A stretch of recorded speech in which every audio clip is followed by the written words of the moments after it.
غور سے دیکھ لو، یہ نور دیدہ نبوت ہے، یہ محرم اسرار شہادت ہے، یہ لنگر سفینہ امامت ہے، یہ ذات میں بطول ہے اور بات میں رسول۔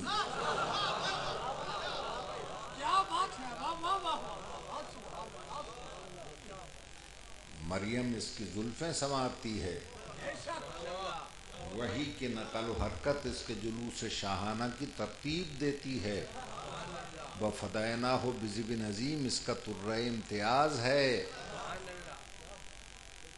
اور سنتے بھی ہو، ایسا لقب دیا جو کائنات میں خدا نے آج تک کسی کو بھی نہیں دیا، رسول کی زبان سے کہلوا دیا۔ یہ صرف بیٹی نہیں ہے، الفاطمۃ ام ابیہا، یہ اپنے باپ کی ماں۔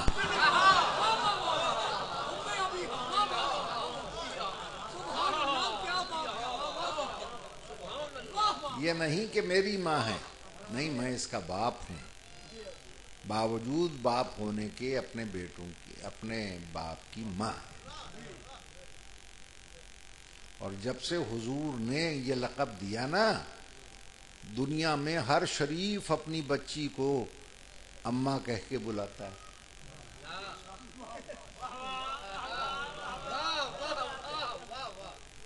جب کوئی بچی گھر میں زیادہ شرارت کرتی ہے نا، تو ماں باپ اسے کہتے ہیں اماں ایویں نہ کر، اماں شرارتاں نہ کر، شرارتی اماں چنگی نہیں ہوندی۔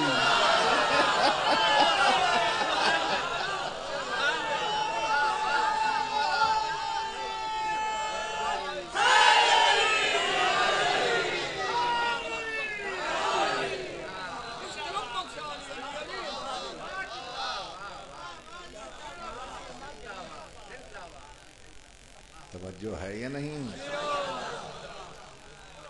دیکھو دوستو، باپ کے بغیر بیٹے کا وجود ممکن ہے، جیسے حضرت عیسیٰ، لیکن ماں شرط ہے بیٹے کے لیے، اگر ماں نہیں ہوگی تو بیٹا بھی نہیں ہوگا۔ اور جس طرح ماں شرط ہے بیٹے کے لیے، عصمت شرط ہے نبوت و رسالت کے لیے۔ جس طرح ماں کے بغیر بیٹا نہیں ہو سکتا، عصمت کے بغیر نبی نہیں ہو سکتا۔ پیغمبر بتلانا یہ چاہتے تھے کہ اپنے باپ کی ماں ہے، اس لیے کہ عصمت کا خزانہ ہے، اگر یہ خزانہ عصمت فاطمہ نہ ہوتی تو میں نبی نہ ہوں۔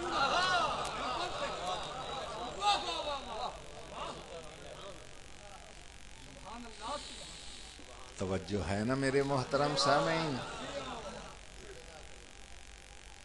اور عزیزان محترم، یہی وجہ ہے کہ جب تعارف اہل بیت اللہ نے کروانا چاہا تو کہا کہ تم اپنے اہل بیت چن کے دکھاؤ، اور رسول نے ایسے چنے جیسے چننے کا حق ہوتا ہے۔ میں جو یہاں آیا تو مجھ سے کسی بزرگ نے کہا کیا کھائیں گے؟ میں نے کہا ذرا میرا شوق ہے، کنو کھلاؤ۔ انہوں نے کہا کنو تو منڈی میں ملیں گے، یہ پیسے پکڑو، یہ چادر لو، منڈی میں جاؤ اور خود اپنی مرضی سے چن کے لے آؤ۔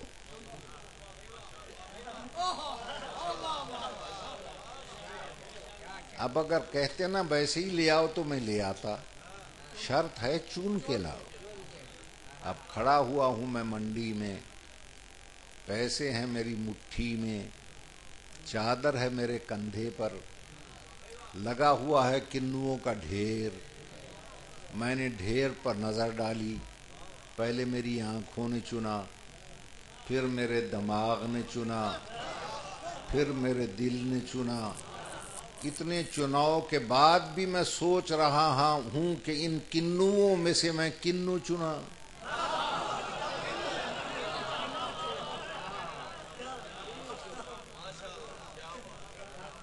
اور جب چنے ہوئے 5-8 دانے میری نظروں میں آ گئے، میں نے چادر بچھائی، جو چنا وہ چادر میں.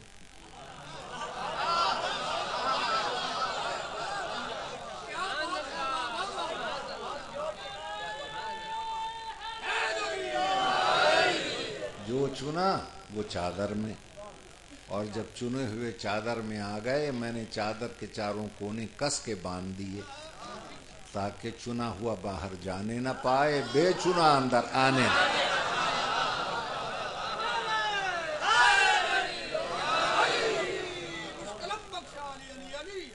میں جب چنووں کو لے کر چلنے لگا تو میں نے دیکھا ڈھیر میں سے ایک بڑی میٹھی میٹھی موسمی کھسک کے اندر آ رہی. میں نے کہا خیر نال ہے بڑی میٹھی، مگر وہیں رہنا، اندر نہیں آنا.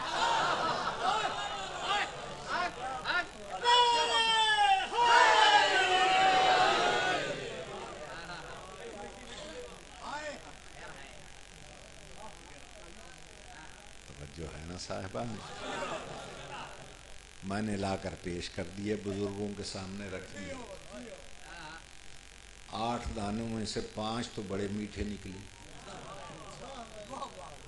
بہت میٹھے. کچھ نکل گئے کھٹے، کانے، داغدار. ان کی تو آنکھیں سرخ ہو گئیں. مجھ سے کہنے لگے تو انا سی دیکھ کے نہیں لے آندے. میں نے کہا قبلہ میں نے ظاہری حسن دیکھا تھا،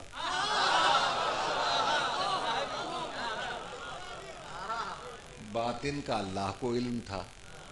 مگر نہیں، انہوں نے کہا تو کھٹے لایا کیوں، گلے ہوئے لایا کیوں؟ اب کھٹے وہ نکل گئے نامراد، گلے ہوئے وہ نکل گئے، نالیوں میں وہ پھینکے گئے، کتوں نے انہیں آ کے سونگا.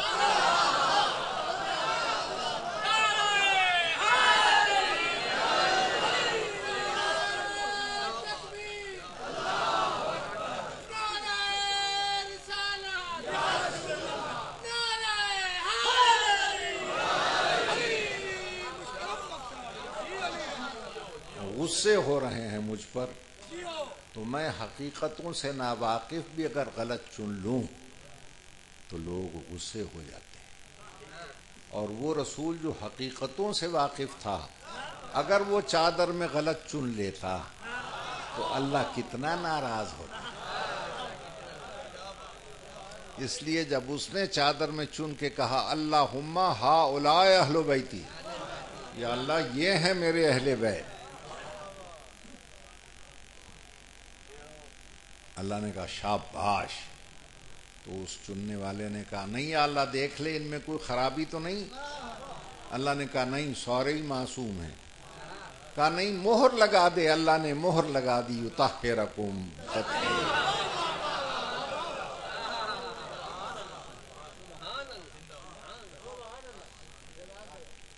روز کا آنے والا، پاس بیٹھنے والا، چکیاں چلانے والا، جھولا جھولانے والا، پیغام محبت لانے والا جبریل پکار اٹھا یا اللہ یہ چادر کے نیچے اہل بیت ہیں کون؟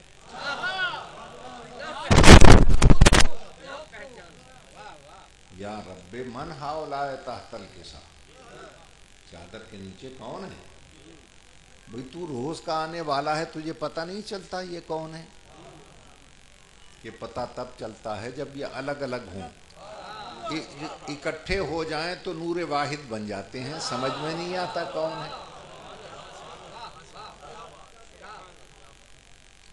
اب اللہ نے پوری مجلس پڑھ دی ان کی شان میں کہ انی ما خلقت سما مبنیا ولا ارضا مدھیا ولا قمرا منیرا ولا شمسا مضیا ولا بحرا یجری ولا فلکا یسری الا لاجل ہؤلاء ہم تحت الکساء. یہ چاند، سورج، یہ عرش فرش، یہ بہتے دریا، لہراتے سمندر میں نے بنائے ہیں ان کے لیے جو چادر کے نیچے.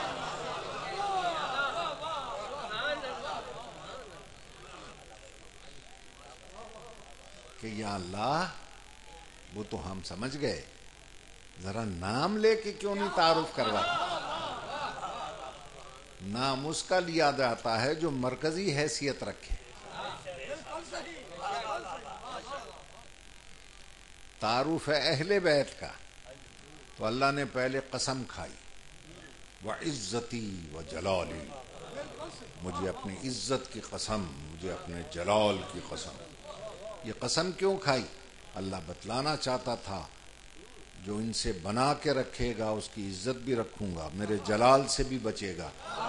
جو ان کا مخالف ہوگا نہ اس کی عزت چھوڑوں گا نہ میرے جلال سے بچے گا۔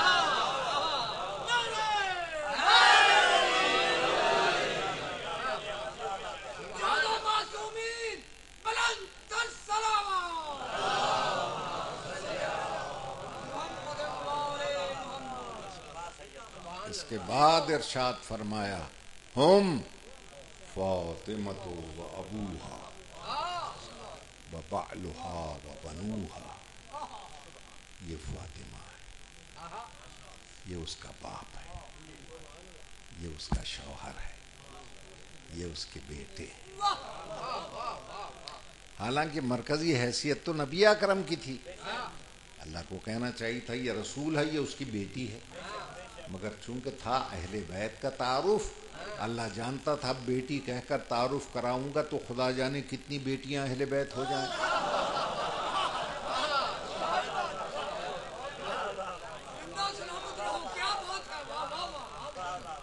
اللہ کو کہنا چاہیے تھا رسول ہے، یہ اس کا داماد ہے، مگر جانتا تھا داماد کہوں گا خدا جانے کتنے داماد اہل بیت ہو جائیں۔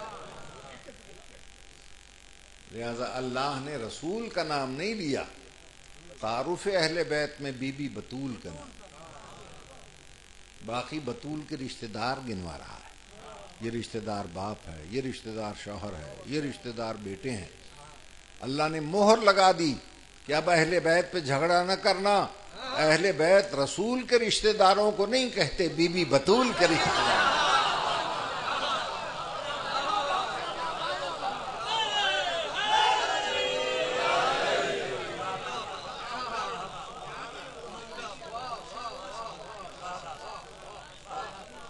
توجہ ہے صاحبان، آج کل کے تو مولوی صاحبان نے اہل بیت کی تعریف ہی بدل دی، کہ فمن دخل البیت فہو اہل البیت، جو گھر میں آ جائے وہی اہل بیت۔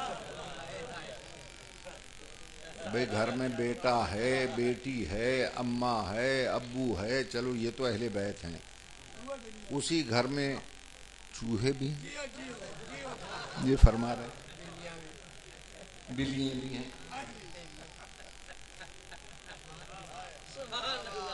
قیامت تک زور لگا کہ مر جائے چوہی اہل بیت نہیں ہوگی۔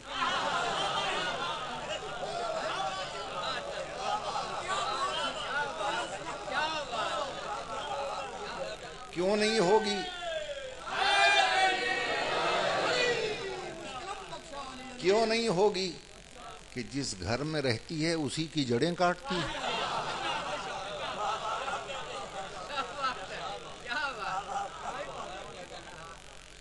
اس کے لیے تو اہتمام کرتے ہیں،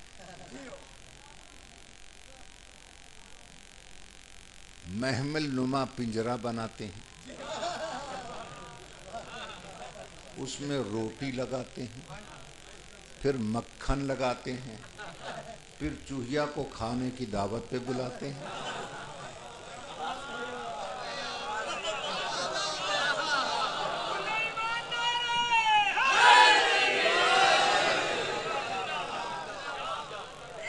اور دعوت کے بہانے وہ مار پڑتی ہے کہ قبر کا نشان بھی نہیں ملتا۔